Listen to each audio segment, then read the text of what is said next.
A Greenpoint Williamsburg Public Affairs presentation.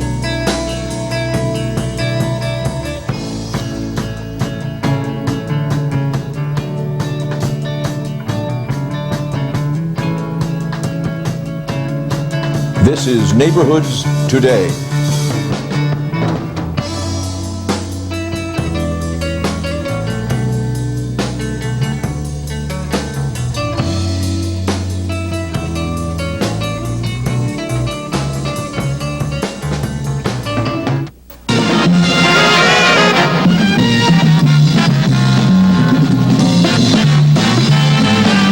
New York is the entertainment capital of the world, and direct from the little studio on 4th Street, it's the New York Variety Show.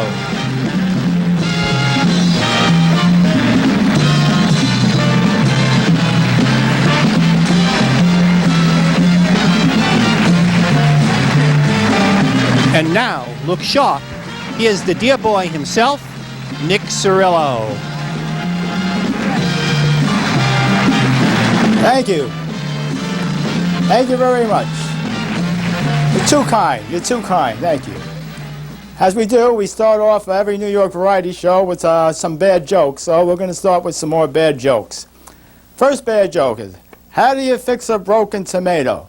Anybody know out there? How do you fix a broken tomato? With tomato paste. Very good, very good. Where can you find an ocean without water? Yeah, you don't know. On a map. Why did the old man put his car in the oven? All right, this is an easy one.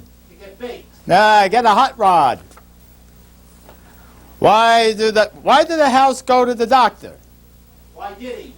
To get a cure for its window pane. You're a pain. So are you with these jokes.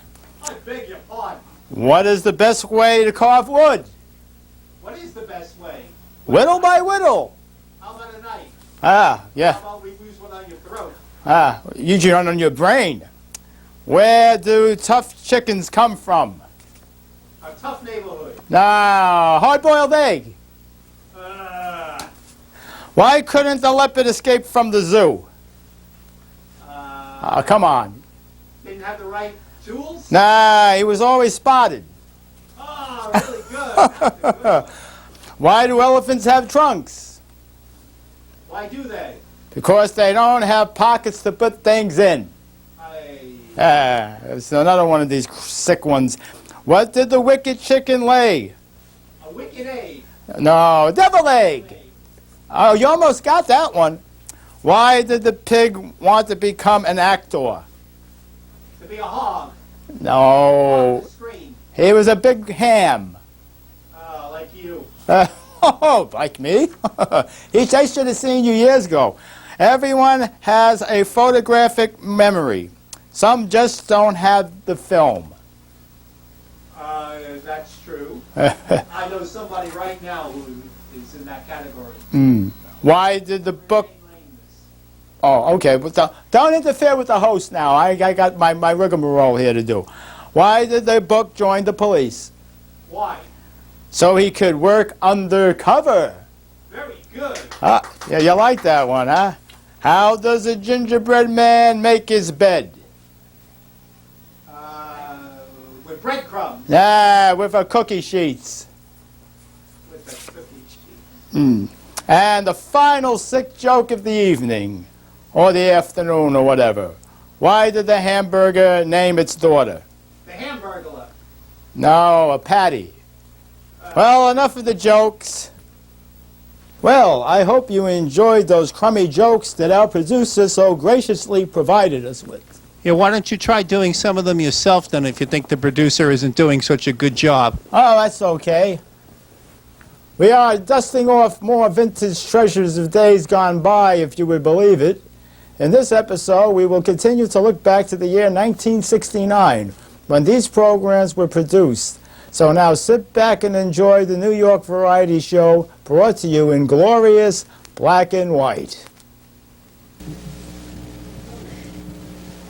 In tonight's show, you'll meet Professor Von Drake and the wife of the famous inventor of the radio, Mrs. Marconi. We'll also take you to meet the people next door, teach you some of the old go-go dances, and to brighten up our night with the song Tiki and Ghoul.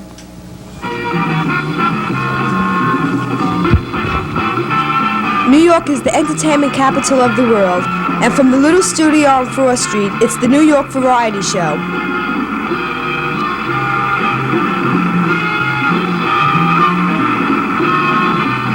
And now look sharp. Here's the dare girl herself, Michelle Rose.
Hello, and now I'll read some jokes from the audience. Joke number 1. If you cross a gourmet with a big game hunter, you get a chocolate moss hanging over the fireplace. If you cross a nude play with a low-calorie soft drink, you get a no-cal cutter. I like that. I can't know. If you cross King Kong with a Dalmatian dog, you get a dog that chases fire engines and catches them. It's pretty bad, yes. Joke number 4. If you cross the Long Island Railroad with Governor Rockefeller, you get to work 2 hours late on the finest railroad in the country. Oh, yes. That's funny, but it's true. Joke number 5. If you cross a psychiatrist and the telephone company, you get charged for your hang-ups. That's all for our jokes now. And I'll introduce our first guest tonight, Angela, who has been doing some reports on Big Al, who is trying to solve the Paul McCartney mystery in London. And here she is, Angela. Yay!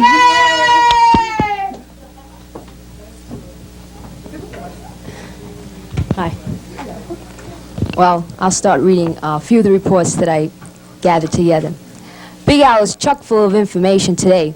He claimed that Lady Madonna was not a prostitute, but gave birth to an illegitimate child, Eleanor Rigby, due to the fact that she was raped during the war in England by a sergeant called Pepper. He obviously left her with a lonely heart. Yeah,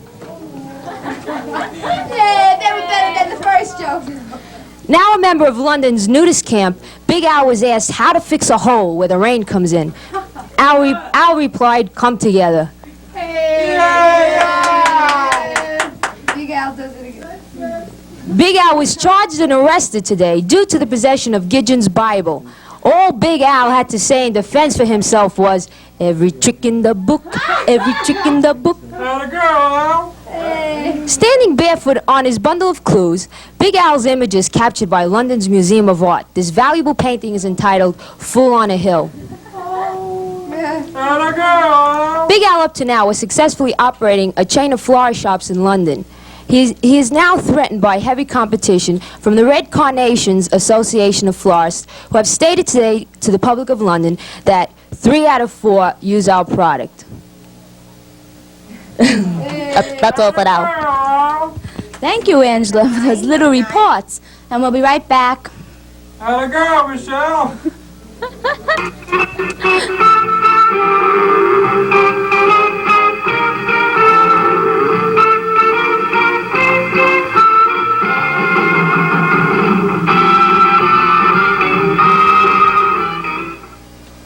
WBCF Television in New York City.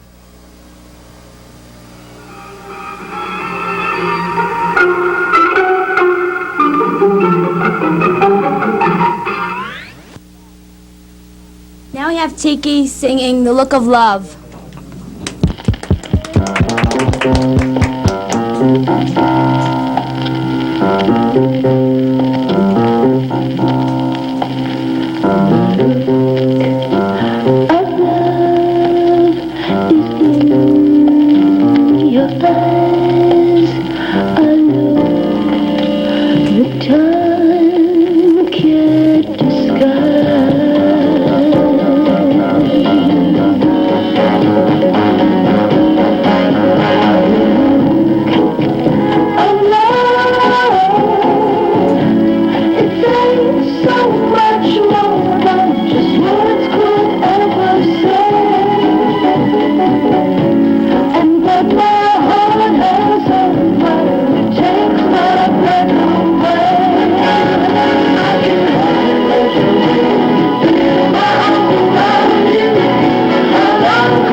Thank you, Tiki, for that song. And now we have Angela again with some more reports on Big Al.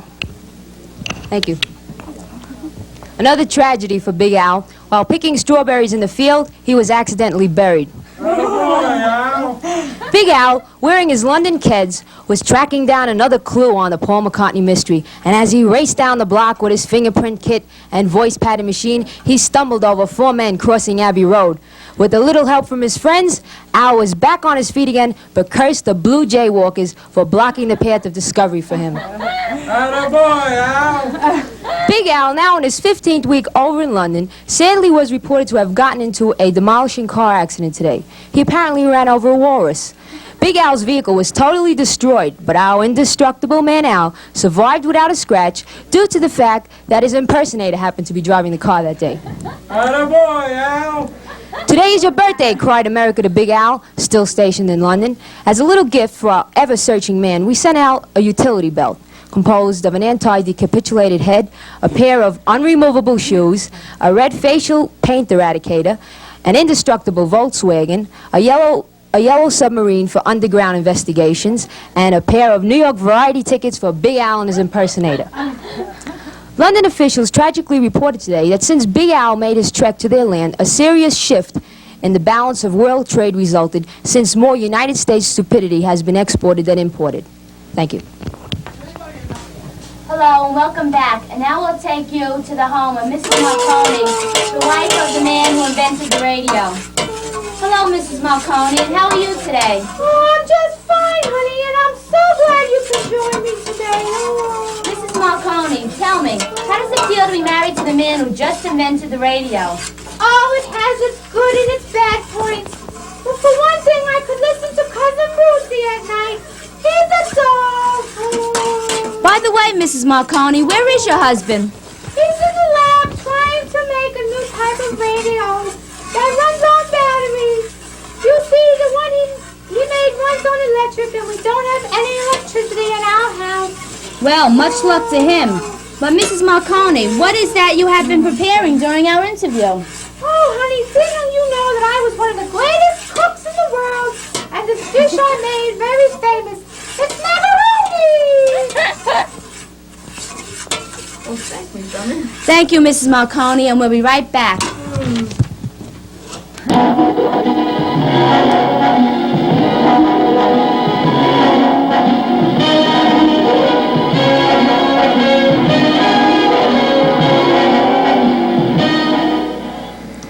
This is WBCF, Channel 19 in New York.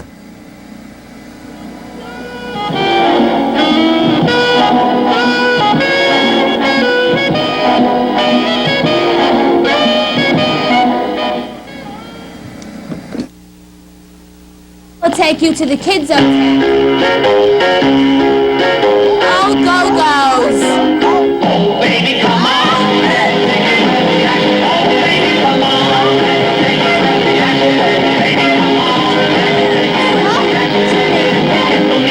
Your baby where the action is, and every little sound you will is not where and while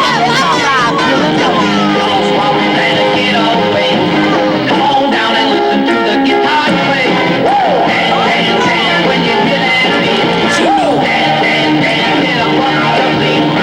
Dance, dance, dance, let the back home play. Let's go to the place on the Sunset Strip. Oh baby, come on.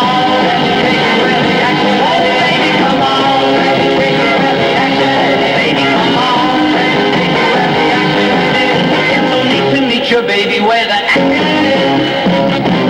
All day long you've been wanting to dance. Well, all night long we're gonna have your friend. So don't stay at home, just swing the thumb. You can't resist the sound of the driving drum. Dance, dance, dance when you hear that beat. Dance, dance, dance, get up off your feet. Dance, dance, dance, let the back home slip. Let's go to the place on the Sunset Strip. Oh baby, come on.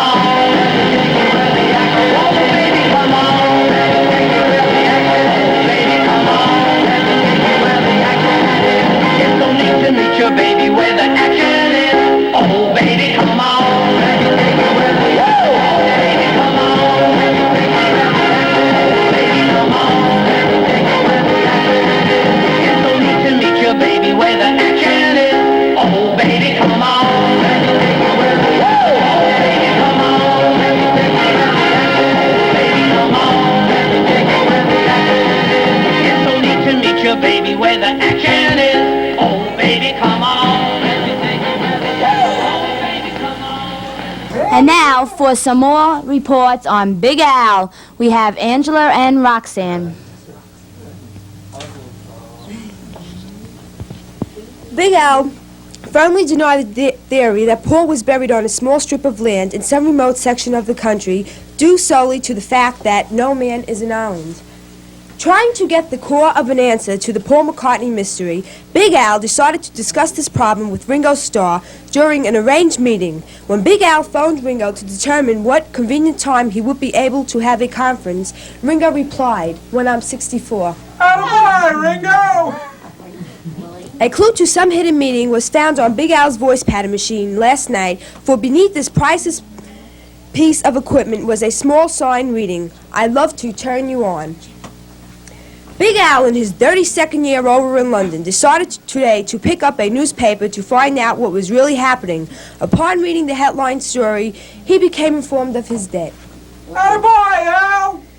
Due to constant goofing on Big Al's famous line, "Hello, America," he presented his information yesterday by saying, "Goodbye, America," as an opening phrase. No sweat, Big Al. You say goodbye, I say hello. There we go, Rex! The year 3000. Bigger Al, the 35th, still probing the Paul McCartney mystery on the worn-down streets of London, where his preceding ancestors once drove their Volkswagens, decided that he could now safely state that Paul McCartney was truly dead. Attaboy, Al! Thank you, Rox. And I made a boo-boo. Angela will be back later with some more reports on Alex Bennett, and we'll be right back after this break.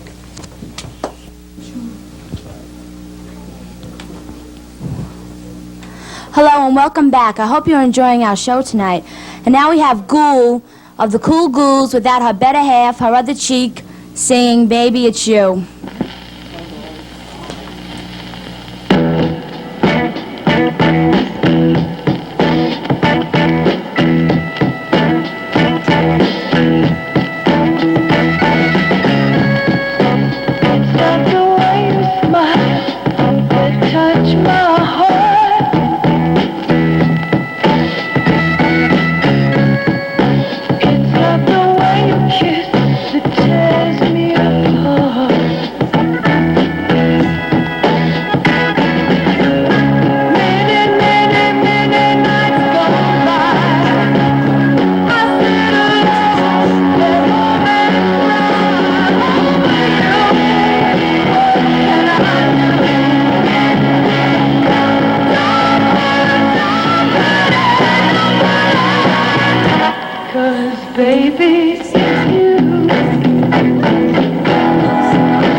For that song. And now we have Angela with some more of her Alex Bennett reports. Hey, how many more, Angela? This is the list. Taking a plane to another section of England, Big Al became a victim of a sudden hijack. A naked man, wearing only a pair of shoes and carrying a Volkswagen, forced the pilot to the island of Lesso. Big Al, now an active member of the Fog Squad, was arrested today on the charge of smuggling jewels along with Lucy in the Sky. Big Al Big Al, now treasurer of the English Parliament, held a press conference earlier this morning and told London inhabitants that inflation was non-existent in their country due to the financial fact that they have gotten 2 Pauls for the price of 1. Attaboy, Al! After 83 years of faithful service in London solving the Paul McCartney mystery, Big Al was conformed to a United States mental institution 5 o'clock Wednesday morning. London officials claimed, however, this was merely coincidental. Big Al's doctor constricted him to a vegetable diet, not knowing our man Al is allergic to every known vegetable. Big Al, still partially possessing a skillful searching mind, decided to discover a new vegetable. And indeed he did one day in the life at the mental institution. For on the revolving 9th floor, in a secluded area of the building, Big Al discovered something for a change. A vegetable which he called JFK. London public, becoming puzzled at this peculiar initial name Big Al used in identifying his vegetable, proceeded to send radio announcer Paul McCartney over to America to ask Big Al his reason for such a choice. When asked the question, Big Al replied, "My new album was released today by White House Records, so figure it out for yourself." Attaboy, Al! Big Al, after being on the run all day, stated, "I'm so tired," and then decided to take a blackbird in the dead of night. Yay! Attaboy, Al! Right, team.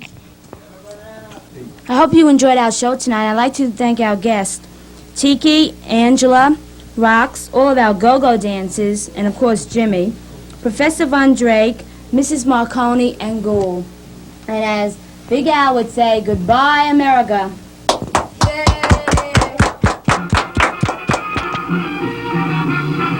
The Alex Bennett material used on tonight's show was written by Angela Talapani. Transportation for the New York Variety Show staff is provided by Barbara Zappoli. Production assistant, Laura Franzese.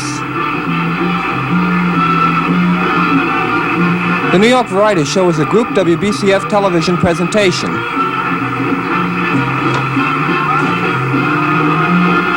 The following program was pre-recorded November 7th, 1969.